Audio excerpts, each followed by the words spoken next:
Il y a une petite anecdote que ça fait longtemps. Je voulais faire une vidéo pour vous le raconter. Vous voyez. Une petite anecdote sur les renseignements. Et de quoi ils sont capables. Ils sont capables des trucs époustouflants, des films d'action. Bref. C'était en 2017, quand j'ai essayé de partir de Paris pour échapper à mon harcèlement. J'étais à Strasbourg, pareil, surveillance, track, tout ça. Après, je suis parti à Dijon, de Dijon à Besançon.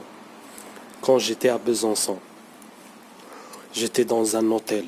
Et bien sûr, pendant 2 ou 3 mois, je restais que dans des hôtels. Vous voyez, j'ai dépensé beaucoup d'argent. Vous voyez. Donc, je prenais des hôtels pas trop chers. Vous voyez, Formule 1 et tout. Et j'étais dans un hôtel Formule 1. Et le Formule 1, généralement, c'est les extrémités des villes, dans des zones peu peuplées. Vous voyez. Et c'était une période où normalement il n'y a pas trop de monde, vers, je crois, avril. Oui, avril, je crois. Oui, avril. Avril, début mai. Vous voyez. C'était en pleine semaine. Et je remarquais que où j'allais dans un endroit, il y avait trop de monde. Vous voyez, alors que normalement dans un endroit, il y a des endroits où il n'y a pas trop de monde. Vous voyez, surtout quand c'est loin de la ville. Vous voyez. Et des périodes, par exemple, où dans les hôtels, par exemple, j'ai l'habitude d'aller dans des hôtels.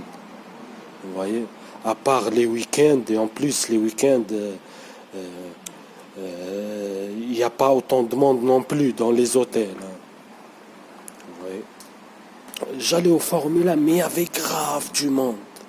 Il y avait grave du monde. Et quand j'ai commencé à prendre les matricules des voitures. Parce que j'ai resté, je crois, une semaine ou des jours. 3, 4 premiers jours, je voyais qu'il y avait toujours les mêmes voitures, ça ne bougeait pas du parking. Et tout le parking, il était rempli. Déjà ça, je trouvais ça bizarre. Au début, je remarquais, j'ai dit, ouais, il y a trop de monde, c'est bizarre. Normalement, à cette période-là, il n'y a pas trop de monde. Et même en période de vacances et tout, Besançon, c'est pas un endroit très touristique, vous voyez. Bref. Et tout le parking, il y avait beaucoup de voitures, il y avait beaucoup de monde. Et j'étais un peu harcelé, vous voyez. Harcelé par des méthodes perverses. Vous voyez, c'est les mêmes méthodes qu'ils utilisent les pervers narcissiques, mais là c'est organisé, très très organisé en groupe. Vous voyez, déjà les pervers narcissiques, des fois, vous pouvez chercher, les pervers narcissiques, ils utilisent leurs enfants. Et des fois, ils utilisent, quand ils ont des relations et tout, ils utilisent des intermédiaires. Vous voyez, je voyais cette perversion, cet harcèlement, vous voyez. Bref. Et je savais déjà, j'étais prévenu déjà avant que j'avais affaire au renseignement et à la police. Bref. Il y avait trop de voitures dans le parking. Et je voyais que les voitures, elles étaient là tous les jours. Premier jour, 2 jours, 3 jours, 4 jours, 5 jours, 6 jours, une semaine. Les voitures, elles étaient là tous et elles ne bougeaient pas. Vous voyez? Tout ce monde-là qui viennent à l'hôtel et en plus dans une période où normalement il n'y a personne.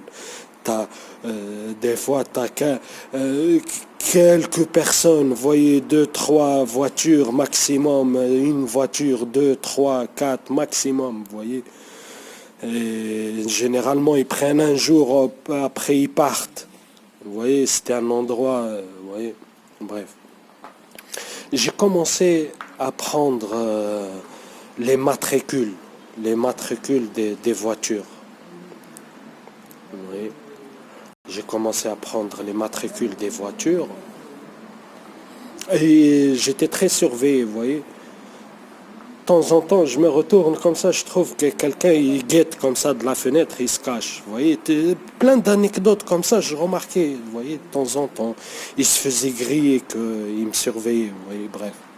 Je calculais pas plus que ça, vous voyez. Mais moi, ma chambre, elle était de l'autre côté, elle donnait pas sur la cour.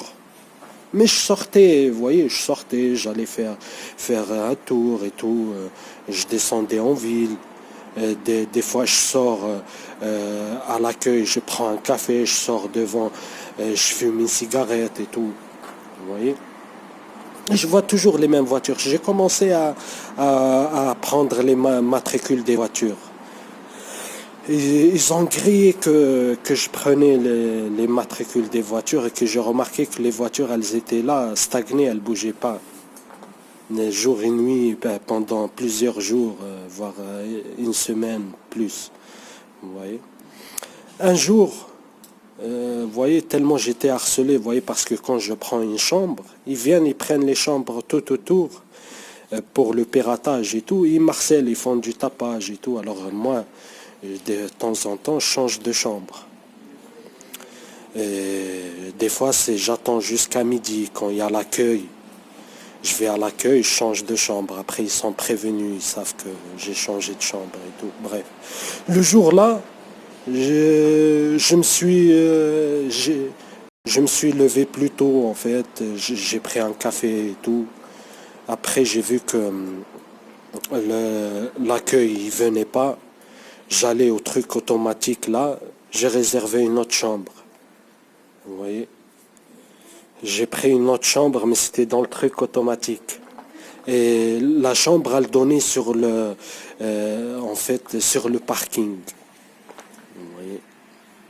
Et j'étais là dans la chambre et tout. À un certain moment, j'ouvre un peu la fenêtre, je fume une cigarette. Je vois quoi? Il y avait des Tunisiens. Vous voyez, déjà le jour même, moi je suis sorti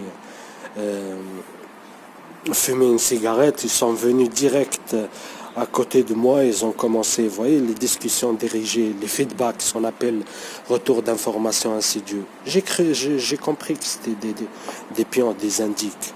Vous voyez, déjà, un policier, comme j'ai déjà raconté, il m'a prévenu que j'ai affaire à la police et que mes harceleurs, c'était des indiques, des informateurs, quoi. Après, je suis rentré chez moi, dans la chambre. J'étais à la fenêtre, à peine ouverte, je fumais une cigarette. Je voyais quoi? Les trois, là, Tunisiens, ils faisaient quoi? Ils changeaient de voiture. Comment ils faisaient? Ils ont changé toutes les voitures des parkings. Ils faisaient quoi? Ils sortent comme ça. Ils sont sortis avec les clés. Chacun, il a pris une voiture. Ils sont partis. Quelques minutes plus tard, ils sont venus avec 3 voitures nouvelles. Ils l'ont placé à la place des autres voitures. Après, ils ont pris d'autres 3 voitures. Ils l'ont ramené ailleurs. Après, ils sont venus avec 3 autres voitures. Ils faisaient comme ça. Et en fait, les 3 personnes là, ils ont changé toutes les voitures du parking. J'ai halluciné. J'ai dit, waouh. En fait, les voitures, c'était juste comme ça. Elles étaient mises comme ça et ils les changeaient pour me faire croire que c'est pas les mêmes. Vous voyez, que c'est pas les mêmes, que les gens changent. Vous voyez, et que les voitures changent. Vous voyez, alors que non. Les voitures, pour les gens qui savent, les renseignements, même la police, hein, ils ont un parking bien rempli, en plus des voitures qui partent à la fourrière et tout, vous voyez. Ils ont un parking à perte de vue des voitures, de toutes marques, de toutes couleurs, vous voyez, de tout matricule.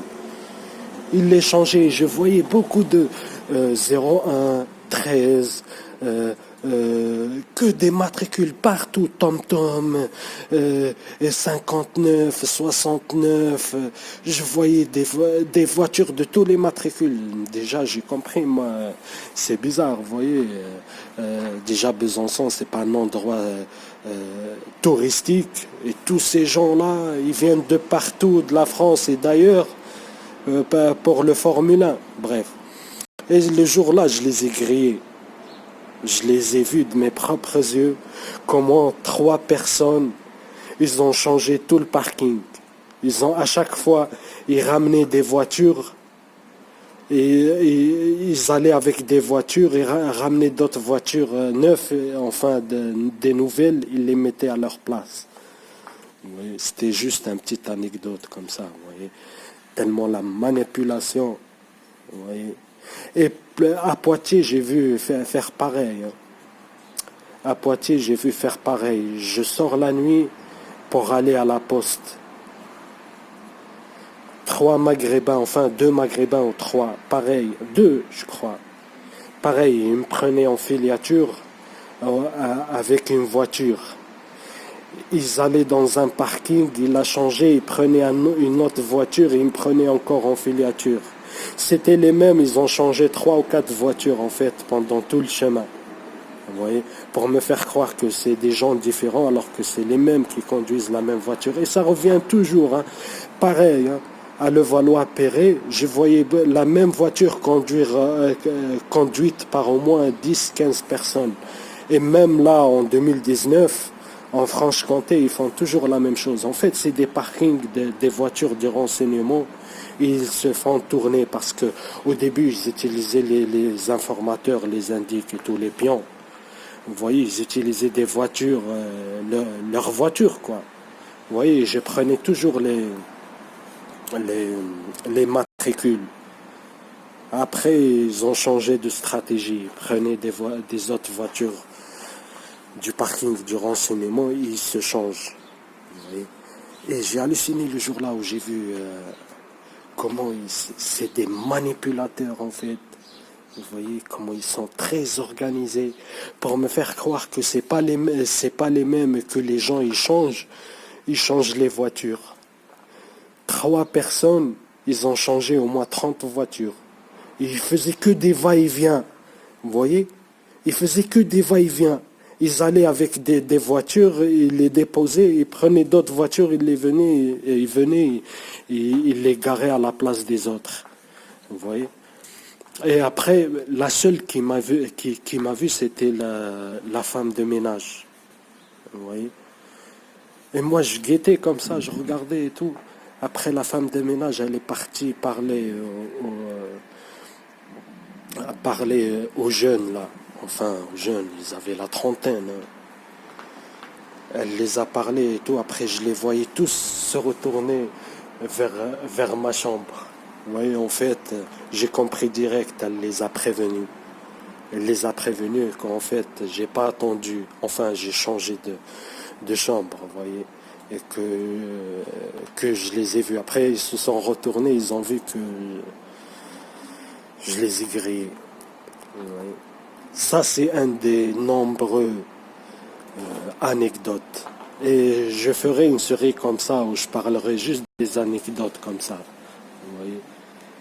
Parce qu'ils sont capables de trucs extraordinaires, hein, des films. Hein.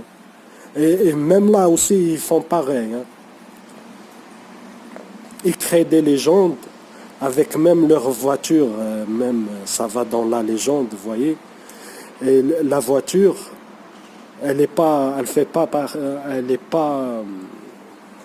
c'est pas la propriété de la légende, mais elle participe à cette légende-là, vous voyez.